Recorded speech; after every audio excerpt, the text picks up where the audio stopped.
السلام علیکم۔ آج جمعرات ہے، جنوری کی 4 تاریخ۔ پاکستان میں اس وقت شام کے 7، بھارت میں 7:30، اور یہاں ہمارے اسٹوڈیوز کی گھڑیوں میں صبح کے 9 بج رہے ہیں۔ وائس آف امریکہ واشنگٹن کی اردو سروس سے میں ہوں خالد حمید، خبروں کے بلیٹن کے ساتھ۔ حماس کے زیر انتظام فلسطینی علاقے کی وزارت صحت نے جمعرات کو بتایا کہ غزہ میں رات بھر کی گئی اسرائیلی بمباری میں درجنوں افراد موت کا شکار ہو گئے ہیں۔ اسی دوران امریکی وزیر خارجہ اینٹنی بلنکن جنگ شروع ہونے کے بعد سے مشرق وسطیٰ کا اپنا چوتھا دورہ کر رہے ہیں۔ غزہ کی وزارت صحت نے غزہ کی پٹی میں شہریوں کے گھروں پر مسلسل زمینی اور فضائی بمباری میں درجنوں افراد کی اموات اور 100 سے زیادہ کے زخمی ہونے کی اطلاع دی ہے۔ امریکہ کے وزیر خارجہ اینٹنی بلنکن کے مشرق وسطیٰ کے دورے کا مقصد غزہ میں متاثرین تک امداد کی زیادہ سے زیادہ فراہمی کو ممکن بنانا اور اسرائیل کی عسکری کارروائیوں میں عام شہریوں کی ہلاکتوں کو کم کرنے پر زور دینا ہوگا۔ اس دورے کے دوران وہ اسرائیل بھی جائیں گے۔ صدر بائیڈن کے ایک سینئر مشیر آموس ہاکسٹائن بھی اسرائیل کا دورہ کریں گے۔ ان کے دورے کا مقصد اسرائیل اور لبنان کی عسکری تنظیم حزب اللہ کے درمیان کشیدگی کو کم کرنا ہے۔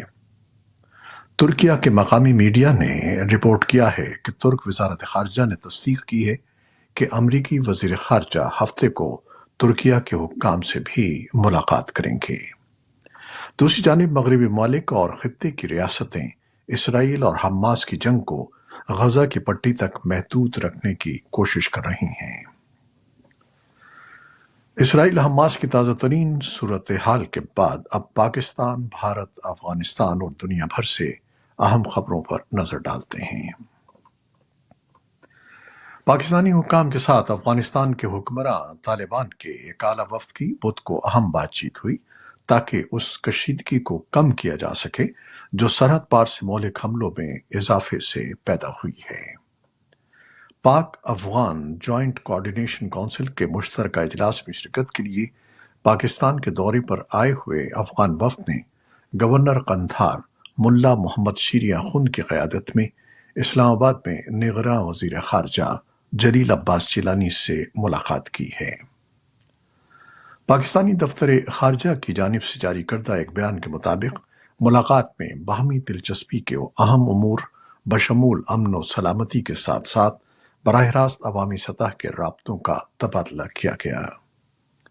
نگراں وزیر خارجہ نے افغانستان کے ساتھ مسلسل روابط اور باہمی فائدہ مند تعلقات کے لیے پاکستان کے عزم کا اعادہ کیا۔ پاکستانی فوج اور حکومت کی جانب سے طالبان حکومت کے ساتھ ٹی ٹی پی اور دیگر شدت پسند تنظیموں کے پاکستان میں حملوں کے حوالے سے وقتاً فوقتاً معاملات اٹھائے جاتے رہے ہیں، جنہیں کابل انتظامیہ نے یہ کہتے ہوئے مسترد کیا ہے کہ وہ اپنی سرزمین کسی دوسرے ملک کے خلاف استعمال ہونے کی اجازت نہیں دیتی۔ پشاور ہائی کورٹ کی جانب سے بلے کا نشان واپس لیے جانے کا فیصلہ برقرار رکھنے کے بعد بیرسٹر گوہر علی خان نے پشاور ہائی کورٹ کا فیصلہ سپریم کورٹ میں چیلنج کر دیا ہے۔ پی ٹی آئی نے اپیل کو جمعے کو ہی سماعت کے لیے مقرر کرنے کی استدعا کی ہے۔ پی ٹی آئی کی لیگل ٹیم ابھی بھی پر امید ہے کہ انہیں سپریم کورٹ آف پاکستان سے ریلیف ملے گا اور بلے کے نشان کے ساتھ ہی آئندہ انتخابات میں جائیں گے۔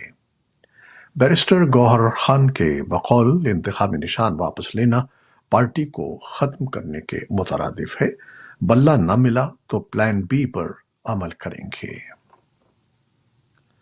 بھارت میں حزب اختلاف کی جماعتوں نے حکومت کے ایک اعلیٰ عہدیدار کے حوالے سے میڈیا میں آنے والی اس خبر پر سخت اعتراض اور تشویش کا اظہار کیا ہے کہ وزارت داخلہ پارلیمانی انتخابات سے قبل شہریت کے ترمیمی قوانین CAA کے ضوابط تیار کر کے اس قانون کو نافذ کر دے گی۔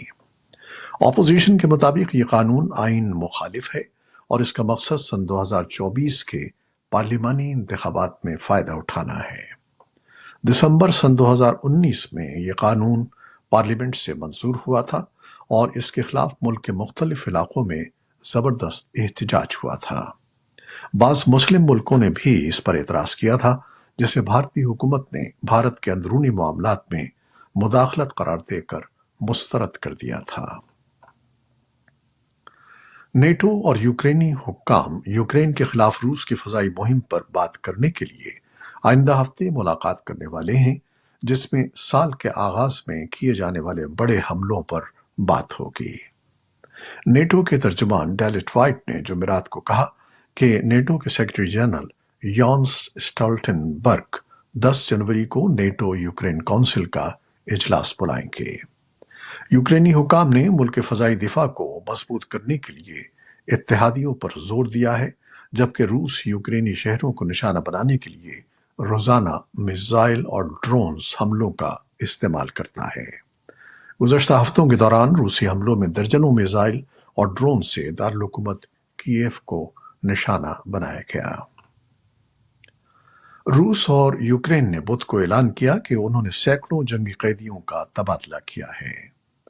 یوکرینی حکام نے کہا کہ روس نے ان کے 230 فوجیوں کو رہا کر دیا ہے۔ روس کی وزارت دفاع نے کہا کہ متحدہ عرب امارات کے ثالثی میں ہونے والے معاہدے کے تحت اس کے 248 فوجی یوکرین کی قید سے وطن واپس پہنچ گئے ہیں۔ دونوں فریق اس سے قبل تقریباً 2 سالہ جنگ کے دوران مختلف اوقات میں قیدیوں کا تبادلہ کر چکے ہیں۔ امریکہ کی قیادت میں 12 ملکوں نے مشترکہ طور پر یمن کے حوثی باغیوں کو خبردار کیا ہے کہ اگر وہ عالمی تجارت میں خلل پیدا کرنے والے سمندری حملوں کو نہیں روکیں گے تو انہیں نتائج بھگتنا ہوں گے۔ بائیڈن انتظامیہ برطانیہ، جرمنی اور جاپان سمیت دیگر ملکوں نے اس سے حتمی انتباہ کے طور پر بیان کیا اور کہا کہ اگر حملے جاری رہے تو وہ حوثیوں کے خلاف ممکنہ فوجی کارروائی پر غور کریں گے۔ وائٹ ہاؤس کی طرف سے جاری کردہ مشترکہ بیان میں کہا گیا ہے کہ ہمارا پیغام اب واضح ہے، ہم ان غیر قانونی حملوں کے فوری خاتمے اور غیر قانونی طور پر حراست میں لیے گئے جہازوں اور عملے کی رہائی کا مطالبہ کرتے ہیں۔